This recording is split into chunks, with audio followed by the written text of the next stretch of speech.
Everyone, నేను మీ doctor యశస్విని. ఇవాళ వంకర పళ్ళు మనం చాలామంది టీనేజర్స్లో పెద్దవాళ్ళలో కూడా చూస్తూ ఉంటాం. వాటికి ట్రీట్మెంట్ చేయించుకోవటం అవసరమా అనేది చాలామందికి ఉన్న ఆలోచన ఏంటంటే, అది నాకు చూడడానికి ఏం కనపట్లేదు, లోపల క్రౌడింగ్ ఉంది, అవసరమా అనుకుంటారు. కానీ దానికి ఖచ్చితంగా ట్రీట్మెంట్ అవసరం. ఇది అందానికి ఒకటే కాదు, మనకి వంకర పళ్ళు కానీ క్రౌడింగ్ ఉంటే అందానికి ఒకటే కాదండి.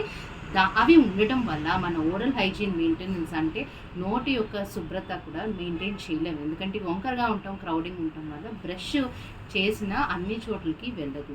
దానివల్ల ఓరల్ హైజీన్ సరిగ్గా ఉండదు. మీకు తెలుసు, పాచి వల్లే మనకి పళ్ళు పుచ్చిపోవడం కానీ గమ్ ప్రాబ్లమ్స్ కానీ వస్తూ ఉంటాయి.